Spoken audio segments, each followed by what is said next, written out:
Boa noite, irmãos. Vamos começar nosso estudo bíblico. Já estamos aí ao vivo também no Facebook. E quero convidá-lo já a compartilhar. Se você também quiser compartilhar, você que está aqui, depois você desliga o celular. Em casa o pessoal não desliga não. Vou compartilhar aqui com os irmãos para começarmos o nosso estudo bíblico semanal, conforme nós sempre fazemos, momento de aprendizado da Palavra de Deus.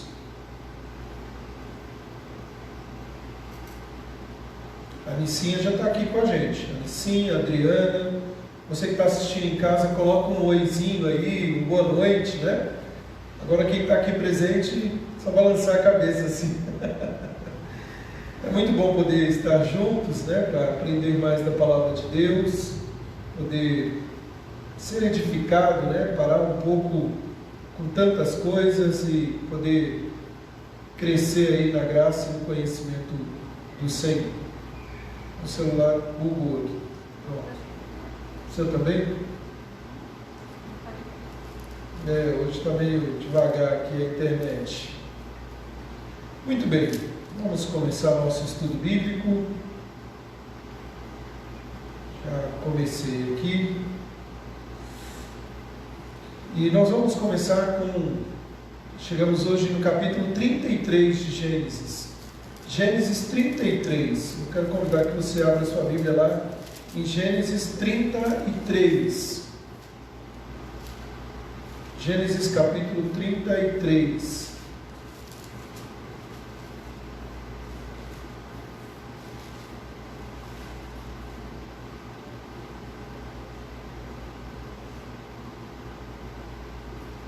Eu vou pedir para a Fabiana ir me monitorando para ver se não está travado, porque eu não sei se é impressão minha ou se está transmitindo ao vivo ainda.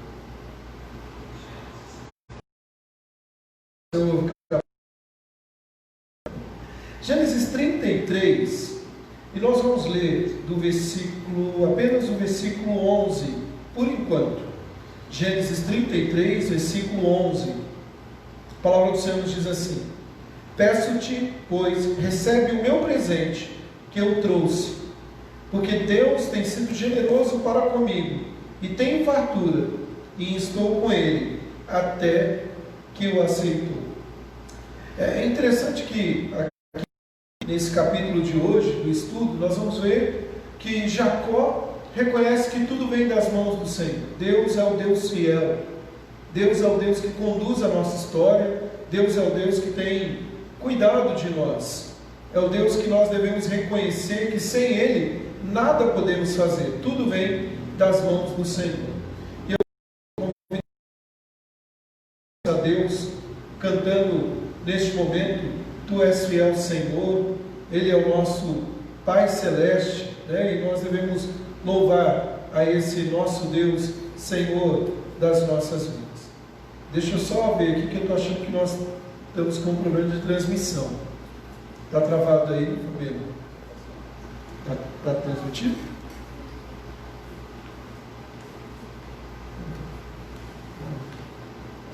Muito bem, vamos então louvar. Tu és fiel, Senhor, meu Pai Celeste, dia após dia, com bênção sem fim. Ele é o Deus que tem nos agraciado, nos abençoado. Vamos louvar a Deus.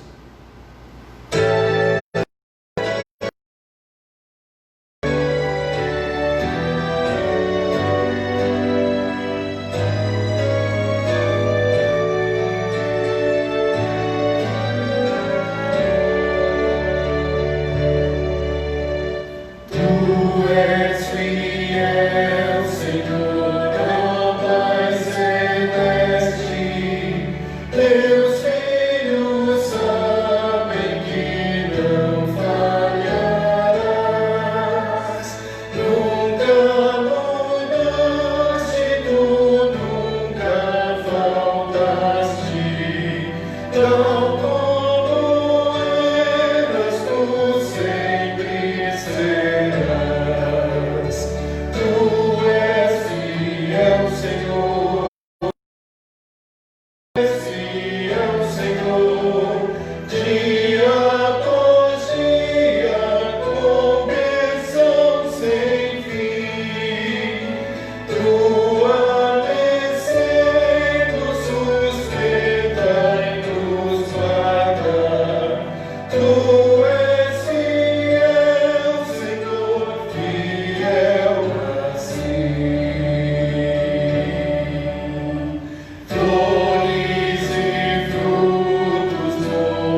podeis assentar, meus amados.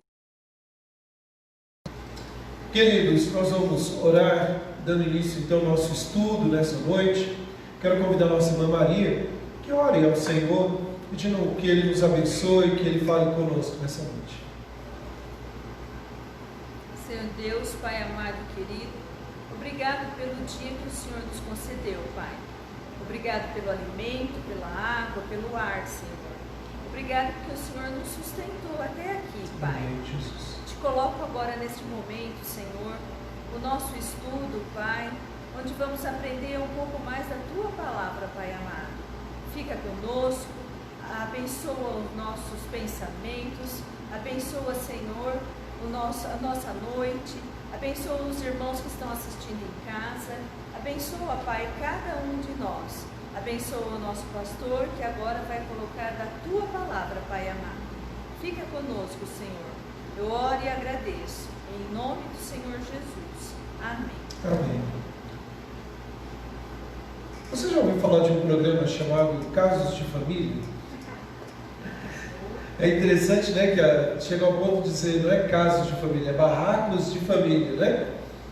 E quando nós olhamos para a história de Jacó e Esaú, nós estamos falando de um problema que há entre eles, casos de família. E quando nós olhamos também para o Antigo Testamento, para as narrativas, nós percebemos isso, diversas dificuldades, diversos problemas, que são muito parecidos com os nossos. E eu disse na semana passada, e reforço hoje, né? Olhando para a vida de Jacó, nós devemos ver um espelho da nossa vida. Muitas vezes nós massificamos uma ideia de que Jacó é o enganador e ponto final. Mas não é esse o Jacó que nós estamos vendo aqui na narrativa de Gênesis, desde lá do capítulo 27, 28, com a promessa de Deus, o Senhor cuidando, acompanhando o servo dele e a transformação, conforme nós vimos na semana passada. Bom, o tema do nosso estudo hoje é um encontro reconciliador.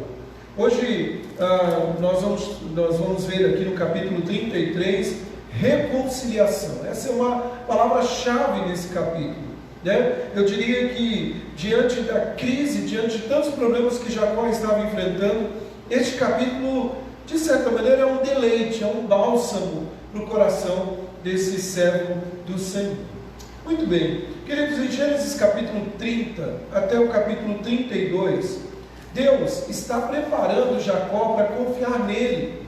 Deus está ali moldando o coração de Jacó e está trabalhando no coração dele para que ele confie e reconheça-o como Deus, como o único Deus. É como se Deus estivesse falando para Jacó o tempo todo: Jacó, você não tem que confiar na sua astúcia. Você não tem que confiar na trapaça, confia em mim. Eu sou o seu Deus, eu estou guiando a sua vida. E com esse tema, e esse tema continua nessa passagem, né, embora alcancemos uma espécie de cumprimento dessas promessas neste capítulo 33. Digamos que é um desfecho de uma cena, né, de algo que estava acontecendo. Deus atendeu a oração de Jacó. E agora nós vemos que Esaú chega de uma maneira amorosa e prática. E lembra, na semana passada nós falamos como Esaú estava vindo? Ele não estava vindo com flores nas mãos. Era Esaú e mais 400. E Jacó estava muito preocupado. E o desfecho que acontece aqui é surpreendente. E como é maravilhoso o poder da oração feita a um Deus que exerce poder sobre os corações dos homens. Essa semana passada, acho que foi semana passada ou essa semana, nós estamos em casa antes de dormir, lendo, né, a narrativa ali do Êxodo, e uma das coisas que me chamou a atenção é que o Senhor endureceu o coração de Faraó. Diz o texto bíblico: o Senhor endureceu para que ele não libertasse o povo que estava escravo 400 anos no Egito. Então, nós vemos isso. Ele é o coração, mas também amolece o coração. E é interessante que isso fique evidente aqui. Deus amolece o coração de Esaú. Deus está preparando. Eu terminei na semana passada, ou quase terminando o estudo da semana passada, dizendo o seguinte: Jacó envia presentes a Esaú, mas quem vai à frente é Deus, muito mais do que os presentes. Isso vai ficar claro agora aqui no capítulo 33. E Deus reconcilia inimigos e cura relacionamentos rompidos. Isto é o relato, ou retrato da graça divina, reconciliação. Quando nós pensamos na graça de Deus, nós estamos nos referindo a reconciliar, ao aproximar. Veja, meus amados, não se esqueça, do que aconteceu no passado, e só fazendo uma reflexão, o que era o conflito, qual era o caso de família aqui, enfrentado por Jacó e Esaú. Jacó se aproveitou de um Esaú faminto, que estava vindo da caça, e aí ele sente o cheiro ali, da comida que Jacó estava fazendo, e vendeu o seu direito de primogenitura por um prato de guisado ali, Gênesis 25, 31. Jacó usou do engano para obter a bênção do seu pai, capítulo 27. Esaú ficou zangado e planejou vingança. Essa vingança não era simplesmente, eu vou dar um tapinha em você, era matá-lo. E aí, ele anunciou que iria matar o seu irmão, verso 41 do capítulo 27. Jacó acabou fugindo, por recomendação da sua mãe. O que parecia ser alguns dias, durou aí 20 anos. Imagina essa cena, 20 anos você sendo fugitivo, não poder ter comunicação. Não sabemos, o texto não traz para nós notícias assim, se ele teve comunicação com seu pai, com a sua mãe. É possível que não. Eles saíram de cena aqui, Isaac e Rebeca. E agora Jacó volta, depois de 20 anos. Queridos, às vezes a gente ouve as pessoas dizerem assim: o tempo cura tudo. Não cura. Muitas vezes o tempo só endurece. Muitas vezes o tempo só serve para piorar quando fugimos de uma resolução. Nesse caso aqui, nós não estamos afirmando e nem devemos afirmar que foi o tempo que curou tudo. Na verdade, foi Deus. E Deus estava tratando tanto de Jacó quanto de Esaú. Do enganador, o que ofendeu, quanto o ofendido. Jacó aqui, queridos, ele foi tratado por Deus. Ele percebeu que ele ofendeu seu irmão. Durante esse tempo, Jacó percebeu o seu pecado. E orgulhoso e arrogante, de orgulhoso e arrogante, agora Jacó foi humilhado. Lembre-se que o enganador passou a ser enganado, e ele até que reconhece quem é o Senhor. E Jacó não era mais o mesmo, tanto na sua estrutura física, quanto na sua vida espiritual. Nós vimos na semana passada que Jacó, ele mancava a partir daquele encontro com Deus, com o anjo do Senhor. Deus mudou a estrutura de Jacó, para mostrar que Deus estava ali com ele, trabalhando na sua vida. Capítulo 33, nós vamos ler de maneira alternada, tirando algumas lições preciosas para a nossa vida nessa passagem de hoje. Bom, nós vamos ler, em primeiro lugar, o verso 1 a 3, com essa proposta. O caminho da restauração é o caminho da humilhação. E antes de ler o texto, para criar aqui uma situação, você já viu duas pessoas brigadas? E aí, quando a gente fala de reconciliação, ambas as pessoas têm a tendência de dizer o seguinte: não, porque foi ele, não, eu não vou ceder. E nessa de não ceder, ficam num pé de guerra. É interessantíssimo, porque o caminho da exaltação, o caminho da restauração, ele passa pela humilhação, ele passa pelo reconhecimento. Vamos lá, verso de 1 a 3, por enquanto eu vou ler só eu, depois nós vamos fazer de maneira alternada. Verso de 1 a 3. Levantando Jacó os olhos, viu que Esaú se aproximava, e com ele, mais uma vez olha o texto, dizendo 400 homens. Então passou os filhos a Lia, a Raquel e as duas servas. Pôs as servas e os seus filhos à frente, Lia e os seus filhos atrás dele, e Raquel e José por últimos. Ele mesmo, adiantando-se, prostrou-se à terra 7 vezes até aproximar-se do seu irmão. Sabe, queridos, nessa passagem há um fluxo quase que contínuo da narrativa. Ou seja, a história de Jacó e Esaú se conclui aqui. O que nós temos aqui é o capítulo final da história, da minissérie ali, Jacó e Esaú. Depois vai vir outras histórias, mas a cena Jacó e Esaú termina aqui. E eu gostaria que você olhasse para esses primeiros 3 versículos dentro dessa perspectiva, né? Ou seja, o caminho da restauração, o caminho do perdão, o caminho da reconciliação, ele passa pelo reconhecimento, o que chamamos de humilhação, porque é isso que essa cena mostra para nós. Sabe, meus amados, Jacó está se preparando aqui. Ele não sabe o que está por vir, ele não sabe o que está na mente do irmão dele. Será que ele acolheu os presentes? Né? Lembra-se que ele dividiu e mandou várias comitivas com os presentes? Jacó vê Esaú se aproximar com as tropas de homens armados, porque eles não andavam de outra maneira. Não sabemos o que passou na mente dele. Será que Jacó sentiu paz, sabendo que Deus o tinha ouvido, ou ele ficou temeroso e ansioso? Porque ele agiu a família daquela maneira, né? Ele dividiu a família, não sei se você consegue ver essa cena. Ele coloca as servas, depois ele coloca Lia, e por fim, lá atrás, ele coloca Raquel e o pequeno José, caçulinha, ainda não tinha nascido Benjamim. Ele agiu assim.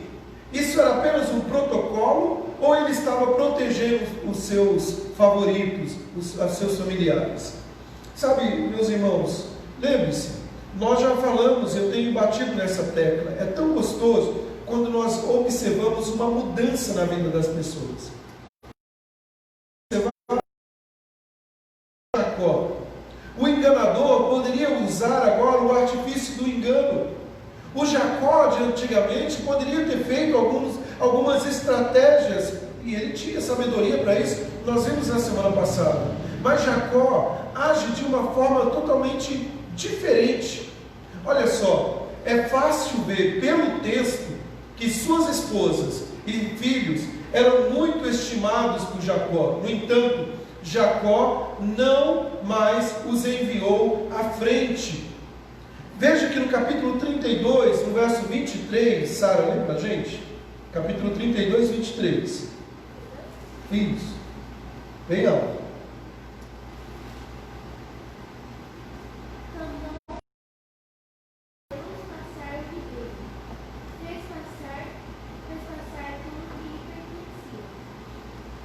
Então veja, há uma mudança na estrutura. Agora ele não colocou, ele já tinha avistado Esaú com os 400 homens, mas aqui ele adiantou-se. Eu fiz questão de destacar no texto.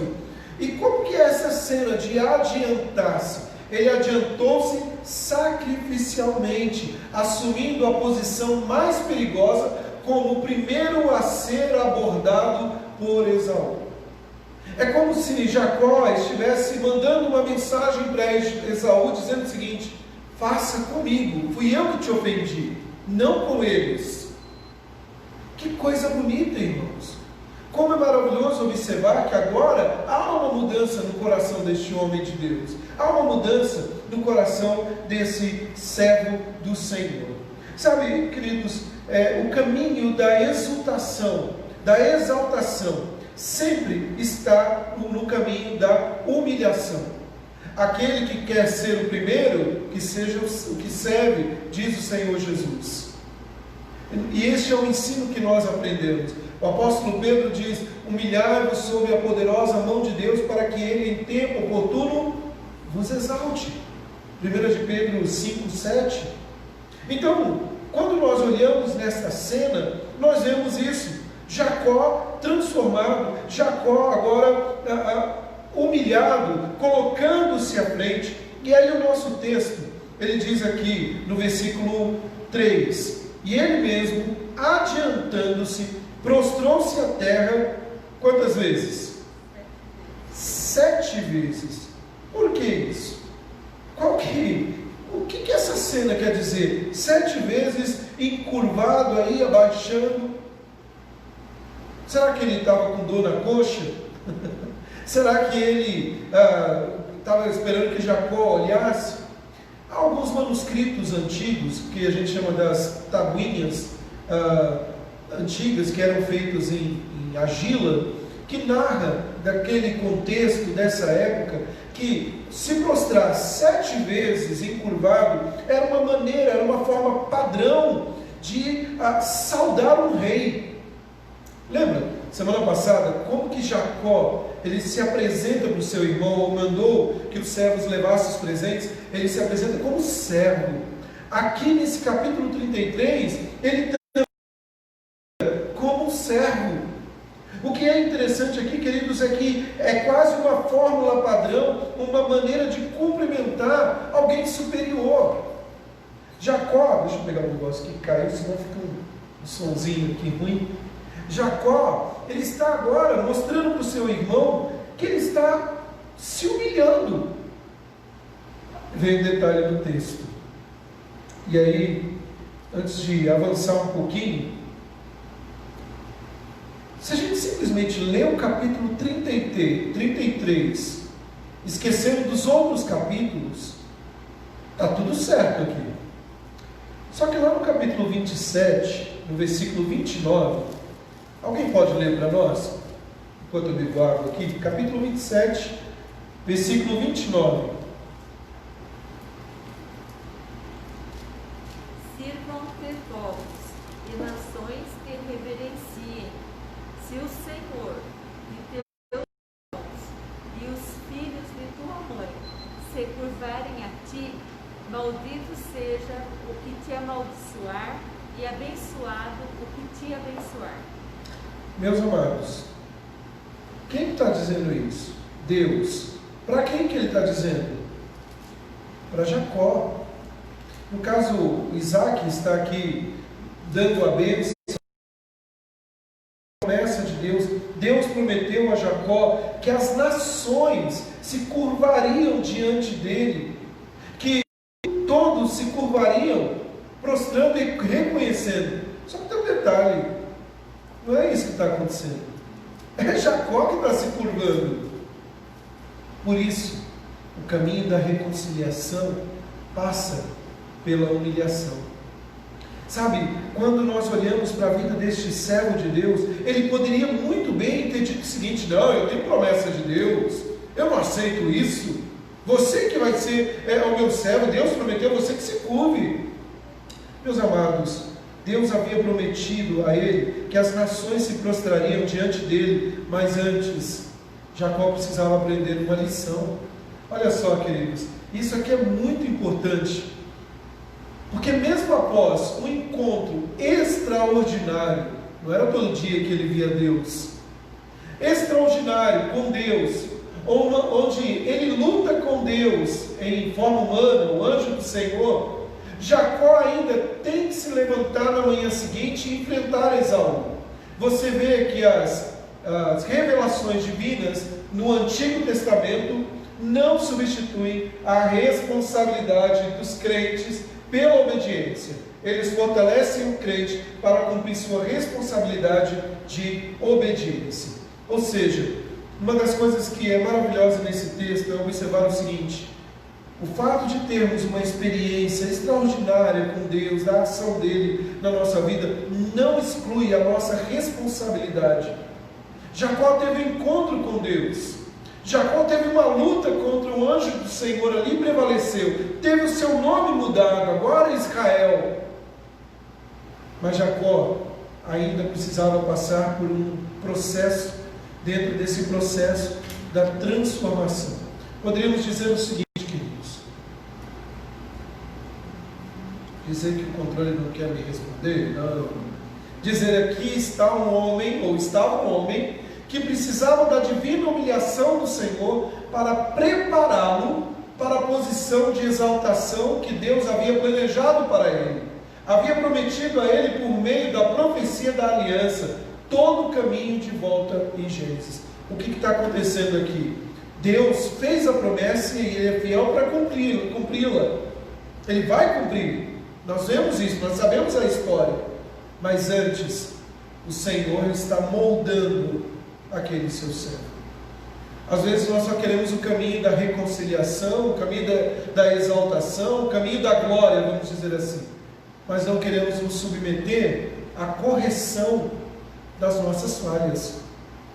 Uma segunda lição que nós encontramos nesse texto, meus amados: Jacó reconhece a bondosa providência de Deus em todos os aspectos de sua vida, incluindo a bondade de Esaú. Vamos ler do verso 4 ao verso 11? Vamos ler de maneira alternada? Eu leio os versículos pares e a igreja os versos ímpares. Então Esaú correu-lhe ao encontro e o abraçou, e arrochou-lhes ao pescoço, e o beijou, e choraram. Daí, levantando os olhos, viu as mulheres e os meninos, e disse: Quem são estes contigo? Respondeu-lhe Jacó: Os filhos com que Deus agraciou a teu servo. Então se aproximaram as servas, ela e seus filhos, e se prostraram. Chegaram também Lia e seus filhos, e se prostraram. Por último chegaram José e Raquel, e se prostraram. Perguntou Esaú: Qual é o teu propósito com todos esses bandos que encontrei? Respondeu Jacó: Para lograr mercê na presença de meu Senhor. Então disse Esaú: Eu tenho muitos bens, meu irmão. Guarda o que tens. Mas Jacó insistiu: Não recuses, se logrei mercê diante de ti, peço-te que aceites o meu presente, porquanto vi o teu rosto como se tivesse contemplado o semblante de Deus, e te agradaste de mim. Peço-te, pois, recebe o meu presente, que eu te trouxe, porque Deus tem sido generoso para comigo, e tem fartura, e estou com ele até que o aceitou. Sabe aquelas cenas de filme que você assiste que arranca as lágrimas, quando é uma cena de reconciliação, de encontro? Essa é uma cena assim. É uma cena surpreendente, é uma cena emocionante. Eu coloquei aqui, essa é uma cena surpreendentemente surpreendente. Porque no imaginário de Jacó, guerra. No imaginário de Jacó, talvez ser levado juntamente com sua família como escravo. Mas Deus, que estava com Jacó, muda e reconcilia o que é irreconciliável. Veja só, queridos, esse encontro surpreendente e afetuoso e emocionante entre esses irmãos, antes distantes, é um encontro assim. Esaú abraçou e manteve abraçado, uma descrição de reconciliação.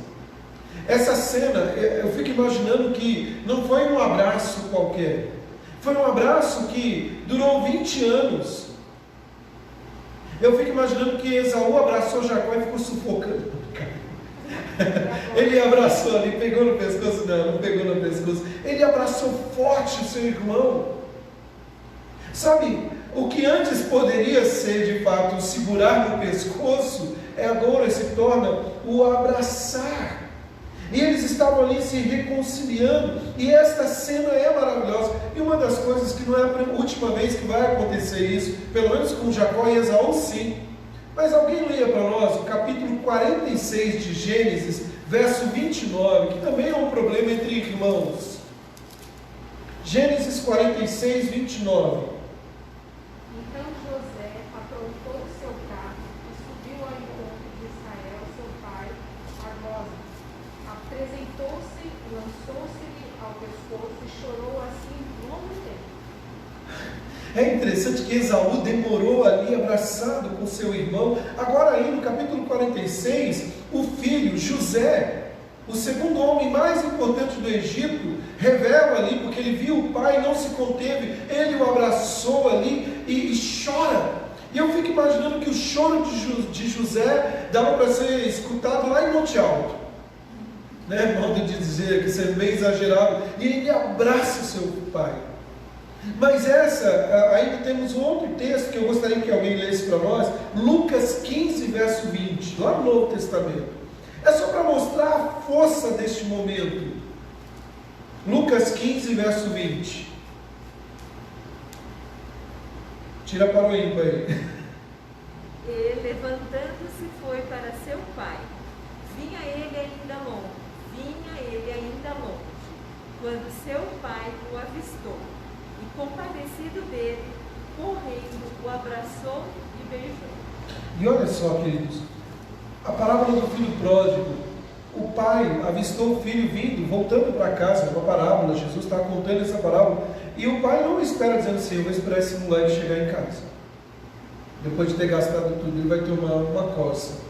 Mas ao invés disso, não. O pai vai ao encontro e o abraçou e o beijou. Que coisa linda! E como a Bíblia mostra o que nós temos aqui, esta cena surpreendente, se chama reconciliação. Tanto lá no Antigo Testamento, os textos que lemos, quanto no Novo Testamento. Agora, essa não é a cena mais esplendorosa, apesar da beleza poética, apesar da cena maravilhosa. O que está por trás de tudo isso é a providência divina. E Jacó reconhece a providência de Deus. Jacó reconhece a bondosa providência de Deus para com ele e em todos os aspectos da vida, incluindo a maneira como Esaú o recebeu.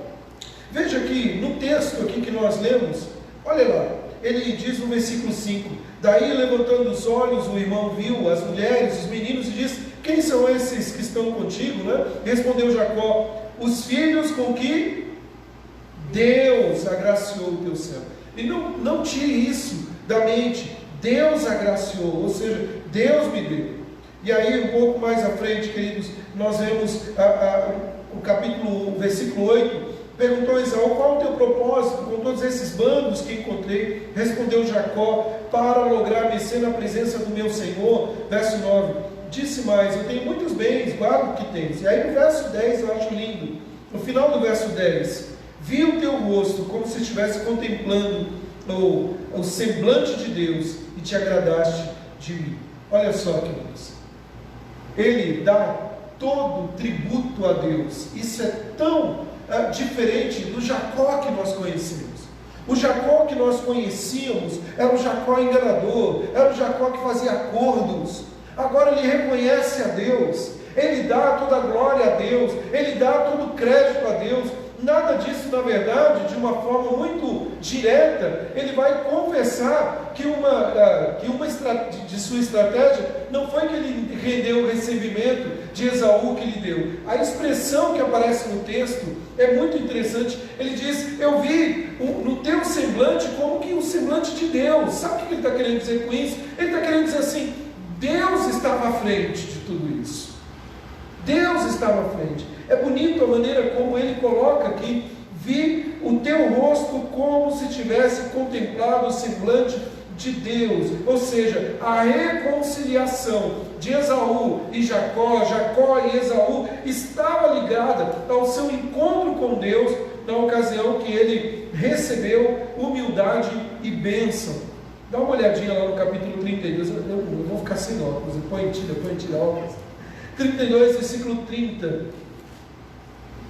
Alguém pode ler para nós? Aquele lugar chamou Jacó Peniel, pois disse, vi a Deus face a face, e a minha vida foi salva. Que coisa linda, irmãos! Vi Deus face a face, e a minha vida foi salva. É como se Jacó estivesse dizendo o seguinte, a minha vida foi transformada.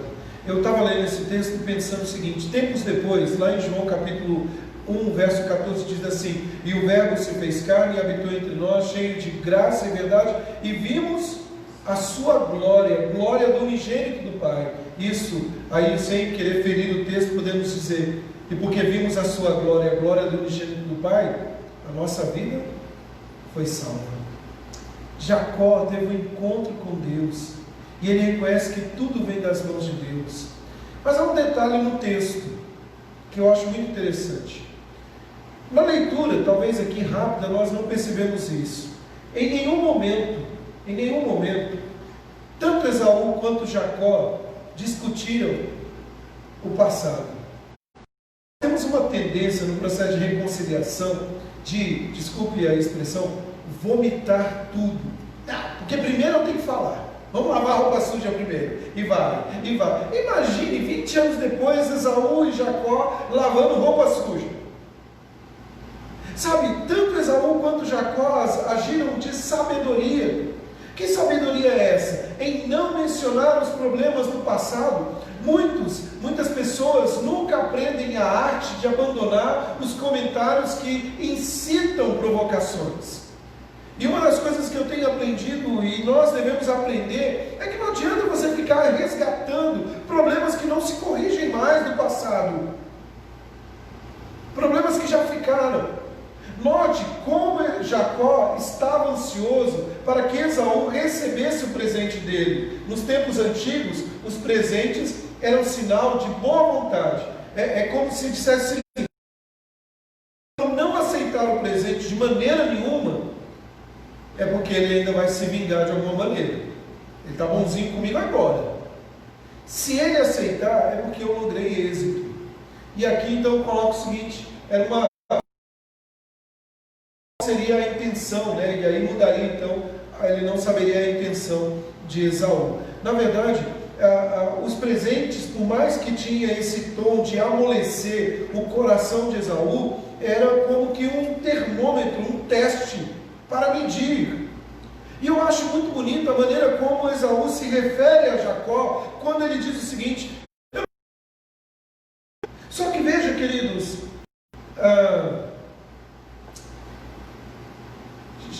Jacó defraudou o seu irmão, e ele precisava pagar, e ele reconhece isso. A mudança não era só interna, era uma mudança também externa. Lá no Novo Testamento, eu lembrei de um personagem que era desse tamanho, baixinho. Eu estou dizendo que a Bíblia fala que ele não era de baixa estatura, chamado Zaqueu. E Zaqueu teve um encontro com Jesus, ou Jesus teve um encontro com Zaqueu, foi jantar na casa de Zaqueu, e aí Zaqueu teve uma transformação. O que ele fez? Zaqueu era um cobrador de impostos, que roubava, né, fazia restituir a quem defrauda ele, com uma porcentagem. Porque Jacó tem esse imaginário, assim como Jacó, queridos, esses pontinhos que ficam ali. Assim como Jacó teve que aprender a confiar em Deus e reconhecer a providência de Deus em todas as áreas da sua vida, também precisamos aprender esta lição: ver a mão da providência em nossas vidas. Até mesmo na reconciliação que parece ser tão carnal, tão humana. Na verdade, é Deus conduzindo todas as coisas. Sabe, ele teve que aprender isso. Ele é uma lição muito prática. Este encontro clássico aqui da reconciliação de presentes, né, pelas procissões familiares levadas aí, na verdade, era um ato gracioso de dizer: eu estou arrependido. Tanto Jacó e Esaú reconhecem, melhor dizendo, Jacó reconhece que tudo vem das mãos do Senhor. Deus me abençoou. Um detalhe no texto: em nenhum momento Esaú se refere a Deus. Se você observar no texto, em nenhum momento ele vai se referir a Deus, dizendo: Deus está me abençoando, que bom que você está aqui. Mas, queridos, é interessantíssimo observar isso. Um Jacó que vê a mão da providência. Um Jacó que vê Deus agindo. Mas, esse mas é complicado, né? A cena está muito bonita, o filme é muito belo, e aí nós entramos no nosso terceiro e último ponto. Nunca estamos imunes à tentação da ingratidão. E aí vem um ponto muito interessante aqui, verso 12 a 20, vamos ler de maneira alternada? Disse Esaú: partamos e caminhemos eu seguirei junto a ti. Porém, Jacó lhe disse: Meu senhor sabe que estes meninos são terrenos, e tenho comigo ovelhas e vacas de leite. Se forçadas a caminhar demais um só dia, morrerão todos os rebanhos. Passe, meu senhor, adiante de seu servo, eu seguirei guiando-as pouco a pouco, no passo do gado que me vai à frente, e no passo dos meninos, até chegar ao meu senhor em Seir. Respondeu Esaú: Então permite que eu deixe contigo da gente que está comigo. Disse Jacó: Para quê? Basta que eu alcance mercê aos olhos do meu senhor. Assim voltou Esaú aquele dia a Seir pelo caminho por onde viera. Jacó partiu para Sucote e edificou para si uma casa e fez palhoças para seu gado, por isso o lugar se chamou Sucote. Voltando de Padã-Arã, chegou Jacó são e salvo à cidade de Siquém, que está na terra de Canaã, e armou a sua tenda junto da cidade. A parte do campo, onde armara a sua tenda, ele a comprou dos filhos de Amor, pai de Siquém, por 100 peças de dinheiro. E levantou ali um altar e lhe chamou Deus, o Deus de Israel. Vamos ler o verso 1 do capítulo 34? Ora, Diná, filha de Lia, dera a luz a Jacó, saiu para ver as filhas da terra. Até. Olhando para o texto, não tem nada demais, de certa maneira. Né? Pastor, o senhor está achando ingratidão, né? A tentação aqui. Queridos, há uma última coisa que nós devemos destacar dos versos 12 a 20, e esta passagem aqui ela é muito difícil. E por que é uma passagem muito difícil de interpretar? Porque alguns chegam ao ponto de dizer o seguinte: Jacó mentiu para o seu irmão, porque ele falou que iria com ele alcançar, mas o que dá a entender é que no meio do caminho ele desviou e foi para onde Deus mandara, mas até chegar onde Deus mandara ele parou. Será que Jacó mentiu? E por que Jacó não foi diretamente em Betel para adorar o Senhor, conforme ele havia dito? Então há uma série de questões. E por que eu li o capítulo 34, versículo 1? Porque o capítulo 34 vai fazer uma capa do que nós estamos afirmando aqui, das escolhas de Jacó. Ainda que uma vida transformada, ainda que andando com o Senhor, ainda tinha resquícios do velho homem, como nós temos. E olha algumas coisas aqui. Esaú andou 160 quilômetros para o sul, para Seir. Jacó partiu aí para Sucote e depois para Siquém, seguindo para o oeste, para Canaã. Ele não foi imediatamente, conforme ele tinha dito, para Betel, para adorar a Deus. O que seria, dizem os comentaristas, uma obediência incompleta. Uma pergunta: uma meia-verdade é o quê? Uma mentira completa. Uma meia-obediência, uma desobediência. Sabe, tá, pastor, você está sendo muito radical nisso, isso, aquilo, outro. Mas na verdade, queridos, Jacó, ele tinha um propósito, ele tinha a ordem do Senhor e ele vai. Embora Esaú tenha sido misericordioso e na misericórdia de Deus não tenha aí havido um encontro violento entre esses dois irmãos, Jacó é de fato o herdeiro, né, o cabeça da aliança, e ele tinha que ter isso em mente. O seu trabalho não era se misturar e confundir-se com outros povos. Eu diria que Jacó acertou e errou. E eu coloquei para nós aqui o seguinte: primeiro, Jacó acertou, ele é sábio em evitar voltar ao Monte Seir com seu irmão Esaú. Lembre-se que Esaú casou-se com as filhas dos cananitas, dos cananeus, que misturou-se com povos pagãos. E Deus não queria isso. Tanto é que ele tinha que buscar a esposa em Padã-Arã. Jacó foi buscar lá. E voltando para Canaã, que era a terra da promessa, ele poderia habitar ali, mas não se contaminar. Então podemos dizer o seguinte: o fato de seguir o seu irmão, nesse caso ele foi sábio, né? se ele segue o seu irmão, ele estaria ali também se misturando com aquele povo. E isso ele deveria tomar muito cuidado. Não sabemos se ele já tinha isso em mente, não sabemos se Deus como sempre conduz, apesar da mentira, dizer para o irmão, não, ele disse verdades aqui. Os meninos eram tudo pequeno, os catarrentos lá, pequenininhos. Veja que o texto ele diz assim, os meninos são terros aqui, essa expressão terro, né? No texto aparece aqui, verso 13, mas o Senhor sabe que esses meninos são terros e têm comigo ovelhas e vacas. Ele não está dizendo uma mentira, os meninos eram fracos, 160 quilômetros, uma jornada dessa, complicado. E um detalhe muito interessante é que talvez ele estava evitando um conflito, porque nos primeiros 10 quilômetros, vamos dizer assim, está tudo muito bem, Henrique, mas começa a atrasar muito, e os conflitos que poderiam ocorrer nessa estrada, nesse caminho? O Esaú que antes abraçou, poderia agora grudar no pescoço dele, lembrar de várias coisas. Caiu de novo, né? Agora deixa, depois eu pego. Mas, queridos, é interessante que talvez ele só estivesse dizendo assim, ele disse para o seu irmão, eu vou te alcançar. Não sabemos se ele estava mentindo, porque talvez, e aí outros entendem que talvez ele estava dizendo, eu tenho a esperança de um dia te visitar. Então é muito confuso, é muito complicada a construção do texto. O certo é que, de alguma maneira, ele deu um jeito de fugir do seu irmão.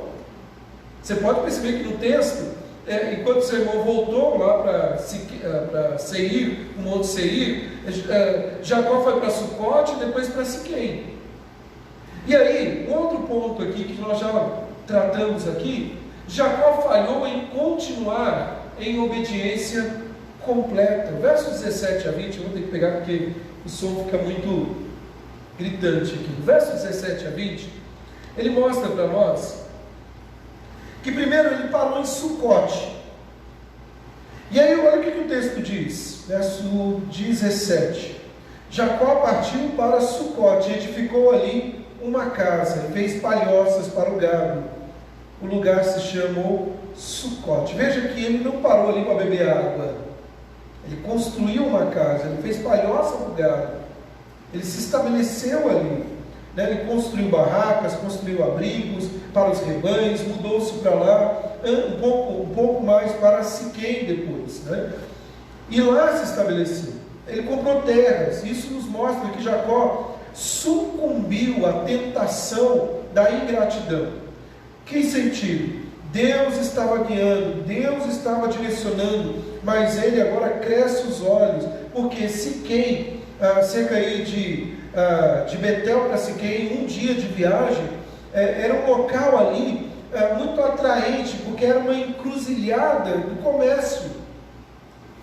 O que Jacó tinha? Posses. Então tudo isso é muito complicado, mas como eu disse, o texto é muito difícil de você interpretar literalmente o sentimento, porque extrair só pelas palavras aqui é muito, muito complicado. Mas o capítulo 34, ele mostra o custo disso. Semana que vem nós vamos falar, se Deus quiser, que Jacó pagou caro por isso. Ele foi para a terra aí, né, de Siquém, e ali era a terra que tinha o nome de um filho de um príncipe. Melhor dizendo, era o nome de um príncipe, né? E o texto diz o seguinte, que ele, no capítulo 34, nós vamos ver que ele pagou um preço, e tudo isso com traição, massacre, a sua filha sendo violentada. É um capítulo pesado. No capítulo 33, os primeiros versos são um filme de reconciliação muito bonito. O capítulo 34 é triste. Não perca, semana que vem, né? Mas aí, o que você vê é o seguinte, é como que uma resposta apropriada de ingratidão pela providência de Deus. Apesar de cultuar a Deus, apesar do texto dizer aqui que ele edificou um altar ali, ele não cumpriu aquilo que ele deveria fazer, ir a Betel e adorar o Senhor. Sabe, o ponto aqui é o seguinte, a resposta apropriada de gratidão pela providência do Senhor, teria sido completa obediência ao chamado do Senhor. Às vezes a gente quer pegar atalhos. Não, eu vou obedecer a Deus, mas deixa eu fazer tal coisa primeiro, ou vou fazer isso, ou vou fazer aquilo. Não, é obedecer. Antes, importa obedecer a Deus do que aos homens. Antes, e quando eu digo aos homens, até mesmo aos seus desejos. E Jacó nos mostra nessa passagem que nenhum de nós está imune à tentação da ingratidão. Não importa o grande presente que Deus acabou de nos dar, nenhum de nós está além de ser ingrato por Ele e cair na tentação de desobediência. E infelizmente, apesar do texto terminar de uma forma tão bonita, onde ele diz: e levantou ali um altar e chamou Deus, o Deus de Israel, ou seja, apesar da ingratidão, Jacó não perdeu o referencial que tudo estava vindo das mãos do Senhor. Deus, o Deus de Israel aqui, Jacó afirmou as suas promessas, mas ele não obedeceu. Mas mesmo assim, mesmo agindo dessa maneira, o texto nos diz que ele chegou são e salvo. Olha que expressão interessante. Lá no verso 18, ele chegou são e salvo. Isso implica em dizer, queridos, que ele chegou ali sob a proteção do Senhor. E nós terminamos aqui, mas o que a gente pode extrair de tudo isso? Dessa cena muito bonita para nós. Arrependimento é mostrado por pecados cometidos, restituição é feita por danos causados, perdão é concedido ao culpado, a sincera é renovada. A reconciliação é penosa, na maior parte das vezes, devido ao nosso orgulho. Se Jacó tivesse batido no peito dizendo o seguinte: não, eu não posso, Deus me deu uma promessa, eu não vou me humilhar, ele não teria na sua boca o doce da reconciliação. Mas é doce e preciosa quando há a reconciliação. No que depender de nós, diz a Bíblia, busquemos a paz com todos. Sabe, queridos, a melhor reconciliação, e aqui nós temos na cena de Jacó e Esaú um espelho, ou uma cena, ou a sombra, melhor dizendo, do que estava por vir. A melhor reconciliação é a reconciliação com Deus e a volta para casa. 20 anos, Jacó estava voltando para casa, depois de 20 anos. E não é simplesmente uma volta para reivindicar terras, mas é uma volta sobre a bênção do Senhor. Jacó tinha ido para uma espécie de um exílio por causa dos seus pecados, mas o Senhor o levou para casa, para a terra da promessa, Canaã. Siquém ficava na região ali de Canaã. Apesar de tudo, de todos os tropeços ali, Deus está direcionando Jacó.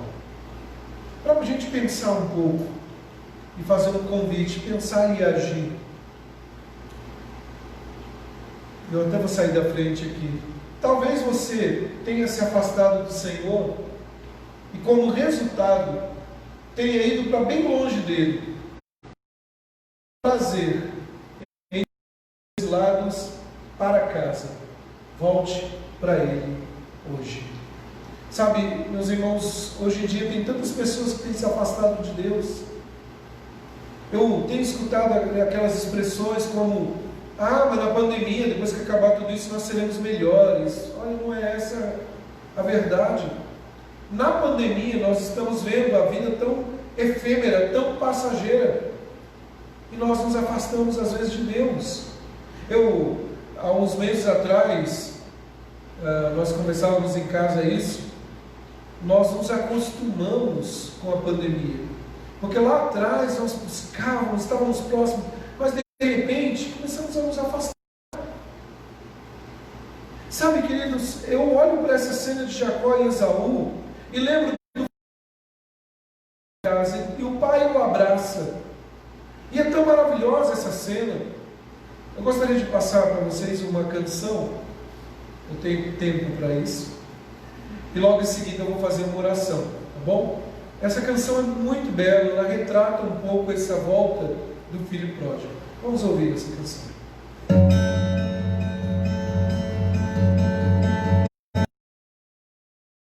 Gestos que comi, lembrei-me de onde vim. Eu tinha tudo lá, na casa do meu pai.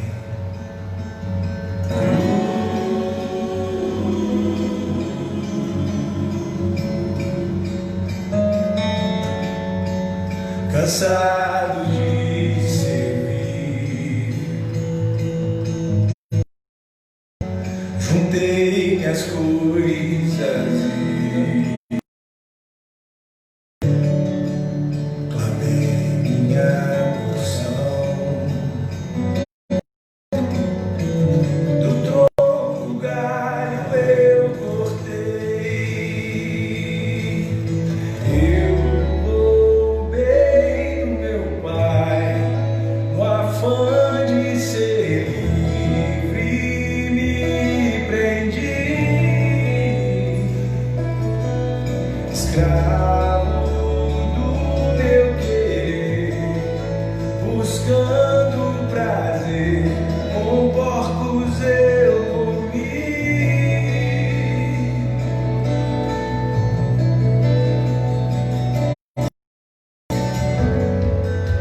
No mundo esbanjei, anfitrião fui rei, comprei deleites vãos, mas no vazio me encontrei. Queria retornar, distante despertei. Se o vejo implorarei, no céu seus menores serei. Eu roubei do meu pai, no afã de ser livre, me prendi, escravo do meu querer, buscando prazer, com porcos eu comi.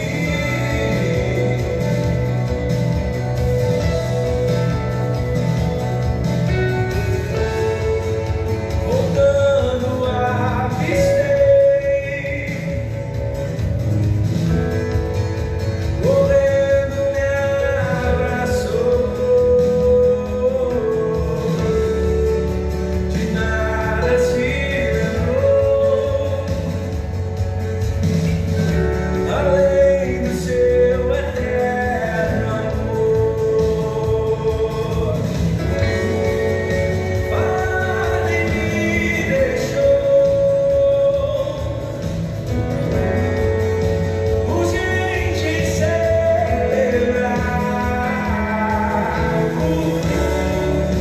meu filho que morreu. Achado foi, agora vivo está.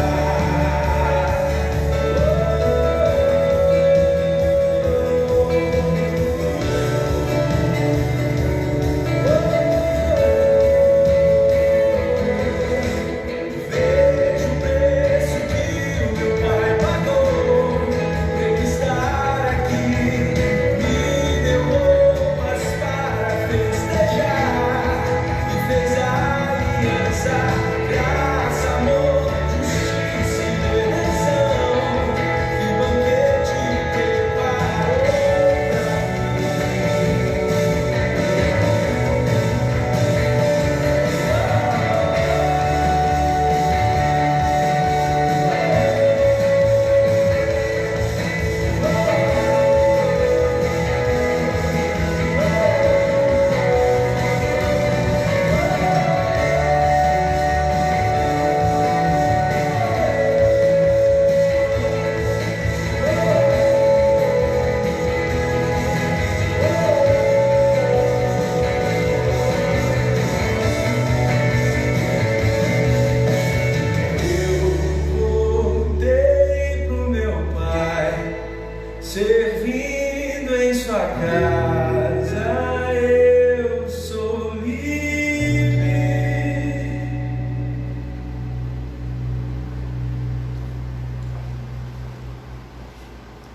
expressão, né?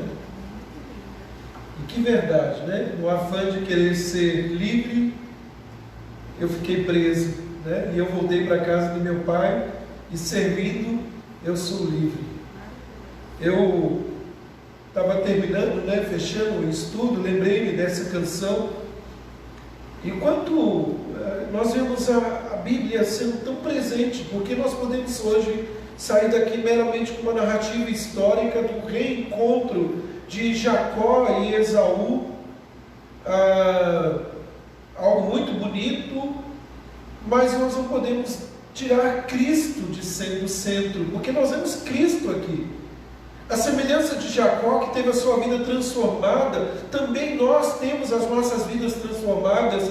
E se um dia, né, andamos errantes aí, longe da casa do Pai, hoje nós podemos voltar. Uma cena que eu não me canso de afirmar, que eu falo sempre, né? Antes de casa, o filho pródigo avistou o pai, e o pai foi ao encontro, e o abraço. Olha para Jacó e Esaú, antes mesmo de ver o que ele merecia, o peso da ira do irmão foi transformado em graça. E quem transformou o coração de Esaú? Deus. Deus faz isso com a gente, Ele transforma as nossas vidas. Vamos orar, terminando aqui. Oh Deus, eu quero te agradecer, Senhor, pela tua palavra, pelo estudo de hoje. Te agradecer porque mais do que uma narrativa histórica, com desenhos e contornos tão belíssimos para nós, de exemplos a serem extraídos de reconciliação, de restauração, nós vemos um Deus amoroso, nós vemos um Deus que conduz a história, nós vemos um Deus que não é pego de surpresa, muito bem estabelecido para a vida dos teus servos. E assim como foi com Jacó, o Senhor é conosco e tem guiado as nossas vidas. Oh Deus, como é bom poder saber, ó Pai, que a graça nos alcançou e nos trouxe, e na condição de enganadores, mortos, pecadores, fomos transformados em filhos e filhas pelo poder do Altíssimo. E se tem alguém, ó Pai, que está nos assistindo, ou mesmo aqui presencial, que tem andado longe de Ti, que hoje possa voltar-se para esse encontro real contigo, o encontro da reconciliação, da restauração, com humildade, com reconhecimento de que sem o Senhor nada podemos fazer. Leva-nos em paz, nos abençoe. Nós oramos em nome do Senhor Jesus Cristo. Amém. Meus amados, apenas um aviso rapidinho. Domingo nós temos a nossa escola bíblica dominical. Nós não temos a nossa escola bíblica. Nós vamos ter culto. Eu falei domingo, não é domingo. Nós vamos ter o culto para os nossos irmãos mais experientes. Eu vou mudar a nomenclatura porque eu estou sob pressão, né? Os nossos irmãos de 60 anos para cima, de forma presencial, e os mais jovens, aí, menos experientes, vão poder participar em casa. Com aquela exceção, se tem algum idoso que precisa de um acompanhante, um filho ou um parente, pode acompanhá-lo desde que fique junto, tá bom? Nós vamos tomar aí essas medidas. Uma outra questão, domingo à noite, normalmente a lista já está no grupo do WhatsApp, o nosso culto vai ser mantido da mesma maneira. No domingo de manhã, a celebração da ceia do Senhor. No sábado, eu peço a oração dos irmãos. Nós temos reunião do presbitério lá em Araraquara, agora voltando de pouquinho em pouquinho, né? Então, para Deus nos proteger, eu, o presbítero Mário aí na ida, né? E que Deus cuide de nós na ida e na volta também. Deus abençoe. Quero deixar um abraço para todos os irmãos que estão assistindo em casa. Não vou aqui falar os nomes, tem vários irmãos aqui, mandando coraçãozinhos, né? Está subindo e eu nem estou mexendo, hein? Mas que Deus abençoe a vida de cada um de vocês, que Deus fortaleça, que tenha uma excelente noite. Daqui a pouco, esse estudo no YouTube, e aquele que não conseguiu conseguir assistir todo, ou que quer rever alguma coisa, vai poder também assistir lá no YouTube.